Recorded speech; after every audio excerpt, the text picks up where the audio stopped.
ስለዚህ እግዚአብሔር ጊዜን ሰጥቶናል። ጠላት ሁሉ ጊዜ ያዘገያል። እንግዲህ ሰይጣን ከሚጠቀምባቸው ሜቶዶች ውስጥ እነዚህ ናቸው። በፍርሃት፣ በኃጢአት፣ በጥርጣሬ፣ በስንፍና፣ ከዛ በውድቀት፣ በትዕቢት በመሳሰሉ ነገሮች ሰይጣን ያዘገያል የሰው ልጅ። እውነት ግን ሰይጣን ያዘገያል እንዴ? ያዘገያል። ጳውሎስ በሁለተኛ ተሰሎንቄ 2:18 ላይ ወደ እናንተ ልንመጣ ወደን ነበርና እኔ ጳውሎስ 1 እና 2 ጊዜ ሰይጣን ግን አዘገየ። በጣም ላያችሁ ብፈልግ ናፍቅ ነበር አለ ጳውሎስ የተሰሎንቄ ሰዎች። 1 ጊዜና 2 ጊዜ፣ ነገር ግን ሰይጣን ምን አደረገ? አዘገየ። ያዘገያል የጌታ ሰዎችን አንዳንድ ጊዜ። ነገር ግን እንደነዚህ አይነቶቹን ማስቀረት ግን አይችልም። ታውቃላችሁ፣ የሚያስቀራቸው ሰዎች አሉ። እንደነ ጳውሎስ በእግዚአብሔር ስራ የቆረጡትን ግን ማስቀረት አይችልም። በዳንኤል መጽሐፍም ላይ ለ21 ቀን መልእክቱን ምን አደረገው? ተቋቁሞ አዘገየው። ማስቀረት ግን አልቻለም። ምክንያቱም ዳንኤል በተንበረከከበት በመጀመሪያው ቀን የተላከው መልእክት ለ21 ቀን ዘግይቶ ነበር።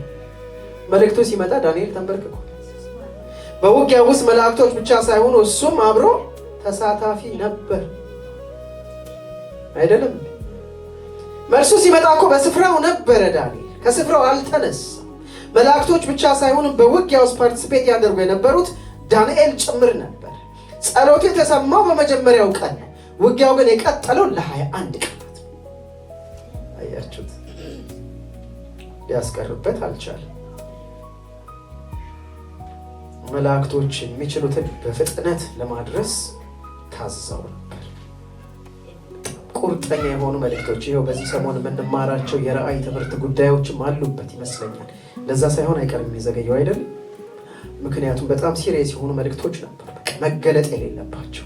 ጠላት ጊዜው ከመምጣቱ በፊት የፈለገውን እንዲሰራ ይመቸዋል። እንዲህ አይነቱ መልእክት ሲመጣ ቀላል እንዳይመስላችሁ። የዳንኤል መጽሐፍ በአብዛኛው ከራእይ መጽሐፍ ጋር በጣም የተያያዘ የሚመሳሰሉ ብዙ ነገሮች አሉት። ማዘግየት ነበረበት፣ ግን አልቻለም። መጽሐፍ ቅዱስ ግን አትዘግይ ይላል ብዙ ቦታ ላይ። ታውቃላችሁ? አትዘግይ። ሰይጣን ስትራቴጂው ማዘግየት ነው። አንቺ ግን አትዘግዩ ብሎ ይነግረናል። መጽሐፍ ቅዱስ አትዘግይ ይላል። በዕብራውያን 3:15 ላይ ዛሬ ድምፁን ብትሰሙ ልባችሁን አታደንድኑ ብሎ አትዘግይ ይላል። መቼ? ዛሬ። ድምፁን ከሰማችሁ ዛሬውኑ እርምጃ ውሰዱ። አትዘግይ፣ ዛሬውኑ ይላል። ዛሬ ድምፁን ከሰማችሁ አታርፍዱ ወይም አትዘግዩ። ብዙ ሊያዘገዩን የሚችሉ እኮ ምክንያቶች በዙሪያችን አሉ፣ ስለሌሉ አይደለም። አትዘግይ ዛሬ ድምፁን ከሰማህ። በሁለተኛ ቆሮንቶስ 6:2 ላይ እንደሱ ይላል፣ የተወደደ ጊዜ ነው ይላል። እነሆ አሁን የተወደደ ጊዜ ነው፣ እነሆ አሁን የመዳን ቀን ነው። በተወደደ ሰዓት ሰማሁ፣ በመዳን ቀን ረዳሁ። እግዚአብሔር በጣም ከሚወደው ሰዓት ውስጥ መቼ ነው? አሁን። የተወደደው ሰዓት መቼ ነው? ዛሬ እኮ አይደለም። ዛሬ ማለት ከጧት ጀምሮ ነው። የእግዚአብሔር ቃል የሚለው አሁን ነው። አሁን እያወራሁ የተወደደ ሰዓት። አይገርምም? በዚህ ሰዓት ሰማሁ፣ በተወደደው ሰዓት። እግዚአብሔር በሰጠን ደቂቃ። ቀጥሎ ያለው እኮ የኛ አይደለም። ስለሚቀጥለው ደቂቃ፣ ስለ 10 ደቂቃ ውስጥ ምን የምታውቁት ነገር ነው? ንገሩኝ እስቲ። እዚህ መሃል ስለሚቀጥለው 10 ደቂቃ ፎርካስት ማድረግ መገመት የሚችል ሰው አለ? የለም። ድንገት አሁን ጌታ ቢመጣስ? ብዙ ሰዎች የሆነ ነገር በህይወታቸው የሆነው እኮ ፈልገው ወይም ተዘጋጅተው አይደለም። በዓሉ ግርማ የሚባል አንድ ደራሲ ነበር ኢትዮጵያ ውስጥና በመጽሐፉ ላይ ምን ብሎ አንድ ጊዜ ጽፏል? ሁልጊዜ የሚሞተው ሌላ ሰው ነው።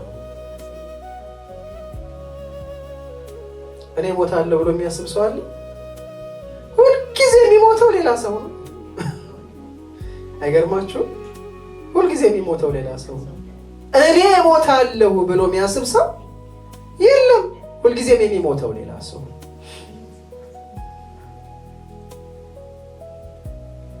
ስለዚህ መጽሐፍ ቅዱስ አትዘግይ ይላል። ጳውሎስንም ስለምን ትዘገያለህ? ተነሳ፣ ስሙን እየጠራ ተጠመቅ።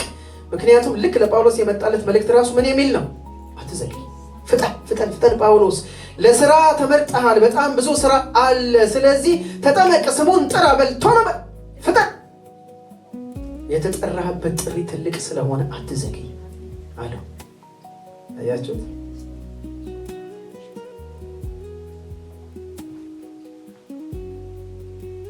አያችሁት? የሚዘገይና የማይዘገይ ሰው የጥሪውን ደረጃና ትልቅነት የገባው ሰው፣ ተልእኮ የገባው ሰው ምን ማድረግ እንዳለበት ያውቃል። አንዳንድ ጊዜ ተልእኮው የማይመለሱ ሰዎች አሉ፣ በወጡበት ይቀራሉ። ለምን? የተልእኮ ትልቅነት ስላልገባቸው። ጥሩ መገለጥ ይፈልጋል ማለት ነው። ስለዚህ የጳውሎስ መልእክቶች ስለ መፍጠን ይነግሩናል። ፍጠኑ። እንዲያውም መፍጠን አስፈላጊ ጭምር ነው። እኛ እንዲያውም መዘግየት ሳይሆን ያለብን ምንድነው? መፍጠን ነው። የሚገርመው ለምን ብትሉ we are on the last lap፣ የመጨረሻው ዙር ሯጮች እኛ ስለሆነ። ተመልከቱ፣ በሩጫ ውድድር ላይ የዱላ ቅብብል የሚያደርጉ ሰዎች ዱላ ቅብብሉን እየሰጡ የመጨረሻዎቹ ግን በጣም ፈጣን መሆን አለባቸው። አይታችሁ ከሆነ ለምን? that was the last lap። ሁሉ ጊዜ ሩጫ ላይ በጣም ፈጥኖ የሚወጡት የመጀመሪያዎቹ ኪሎሜትሮች ላይ ነው የሚሮጠው። በፍጥነት ነው እንዴ? አይደለም። ይሮጣል። የመጨረሻው ልክ ሲደወል በፍጥነት መሮጥ ያስፈልጋል። ይሄ የመጨረሻው ዘመን በጣም ፈጣን ሯጮች የሚፈለጉበት ጊዜ ነው። ምክንያቱም የምዕራፍ መዘጊያ ሰዓት ደርሷል። ክብር ለኢየሱስ ይሁን። እውነቴን ነው የምነግራችሁ። ዓለም ልንኖርባት በፈለግን መጠን እሷ ደግሞ ጣዕሟን አታ የተመጠጠ ሸንኮራ አገዳ መስላለች። እውነት ውሸት? የዛሬ 4 ዓመት ዓለምን የሚያውቃት ሰው ዛሬ ፈጽሞ ያውቃል። ማንም ሰው የዛሬ 4 እና 5 ዓመት የነበረችው ዓለም ውስጥ ነው እኖራለሁ ብሎ ለማሰብ በጣም ከባድ ነው። ዓለም በጣም ተለዋውጣለች። ምልክቶቹ ሁሉ ይናገራሉ። የነገሮች ማብቂያ ከመቼውም ይልቅ እየፈጠኑ መሆኑን ማስተዋል ይቻላል። ጌታ ኢየሱስ ክርስቶስ በመጨረሻ ሊሆን ያሉትን ነገሮች ምልክቶችን በሙሉ በጣም በፍጥነት እየሆኑ ነው ያሉት። ሰይጣን ደግሞ የመጨረሻው ጊዜ ከመምጣቱ በፊት የጥፋት ስራውን ለማፍጠን ይሮጣል። እኔና እናንተ ታዲያ ያንን ለማስቆም ካልፈጠንም ኃላፊነቱ ማጋ ነው ያለው። እስኪ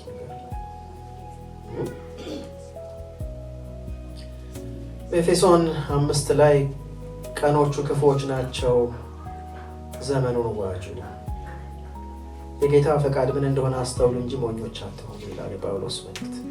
መፍጠን እንዳለብን ሲናገር ዘመኑን ዋጁ። ዋጁ ማለት ምን ማለት ነው? ተጠቀሙበት ወይም ግዙት ማለት ነው።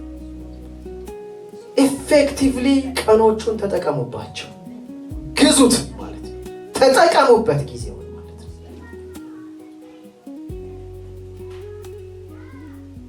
በፊልጵስዩስ 3 ላይ ከ13 እስከ 15 ወንድሞቼ እኔ ገና እንዳልያዝኩት እቆጥራለሁ አለ ጳውሎስ። ያንን ሁሉ ሩጫ እየሮጠ ማለት ነው።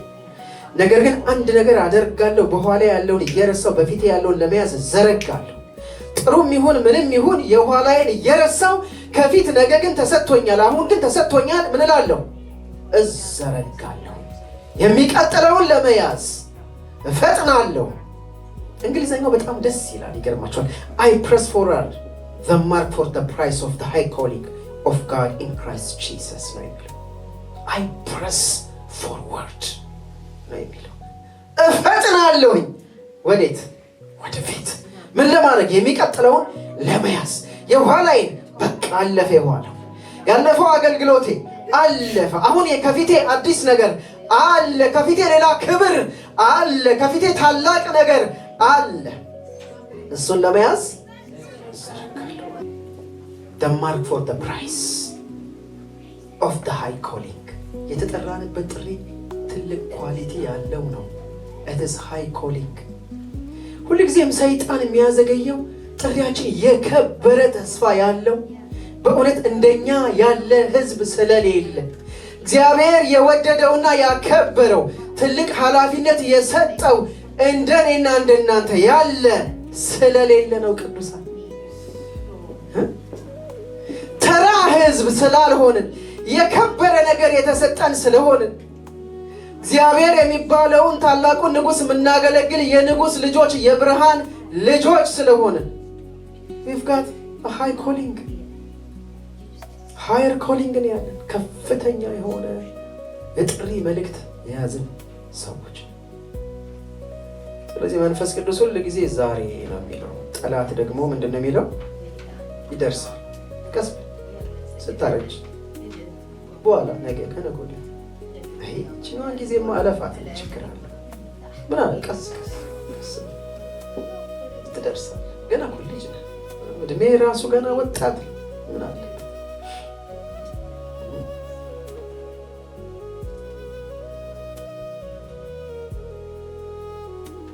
እግዚአብሔር ይመስገን።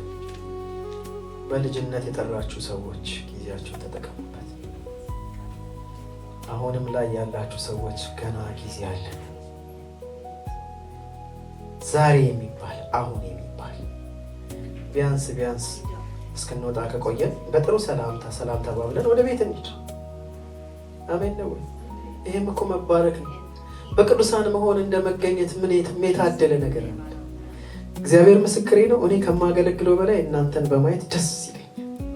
ዱሳላ አገለግል ራሱ ቁጭ ስል እንዴት አይነት ደስታ እንደሚሰማ በእውነት ነው የምነግራችሁ። ኃላፊነት ወልቆብኝ ነው እንጂ በየጊዜው የማስተማር ሱስ ኖሮብኝ አይደለም። በፍጹም አስተማርኩም አላስተማርኩም ደስታዬ ትንሽ አይቀንስም፣ ትንሽ ከፍ አይልም፣ ዝቅ አይልም።